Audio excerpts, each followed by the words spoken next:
Thanks, Riaz. Good morning. Vancouver Police are concerned over reports of a woman attempting to lure a 12-year-old boy at a local park. They're hoping witnesses come forward with information. Greg Harper joins us now with more. Greg? Good morning, Jody. Well, police say a 12-year-old boy was playing here at Melbourne Park around 2 o'clock Sunday afternoon when he was approached by a woman who tried to lure him from the area. Now, fortunately, there was an adult nearby who confronted her. She then left the park. She's being described as Caucasian, 5'7", 125 pounds, with a blonde ponytail and protruding front teeth. The woman was last seen boarding the SkyTrain. This is very close to the Joy Street station, and she got off at the Surrey Central station at around 2:30 Sunday afternoon. Police are hoping someone may have seen this woman. If you have any information at all you think might be helpful to police, you're asked to give them a call. Jody? All right, thanks so much. Greg Harper reporting live this morning from East Vancouver. The Independent Investigations Office is now looking into what caused a massive tie-up on the Patello Bridge yesterday morning. The span was shut down for the entire morning rush after reports that a man fell to his death just after 3 a.m. There are few details as to what exactly happened, but police say the subject of the call did not survive. The IIO is typically called in to take over any investigation involving police that results in death or serious injury. For the 6th time in 3 days, North Shore Rescue has been called out to our local mountains, this time to assist a pair of missing hikers lost near St. Mark's, just north of Cypress Bowl. Crews were called out late yesterday afternoon. The hikers were determined to be near the west side of the Howe Sound Crest Trail, and a helicopter was needed to bring them to safety. As with other recent rescues, these two were believed to have been unprepared when they became lost. North Shore Rescue is also out with new footage showing what was needed to bring a woman to safety near Lynn Headwaters yesterday morning. She became separated from her husband late Sunday and was forced to spend the night outside.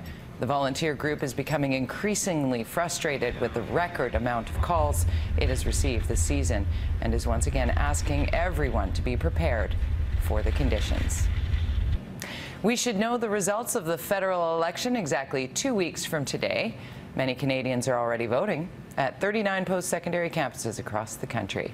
Elections Canada has set up a pilot project aimed at making voting easier for students. It launched yesterday, and here at UBC, about 50 students voted in the first hour.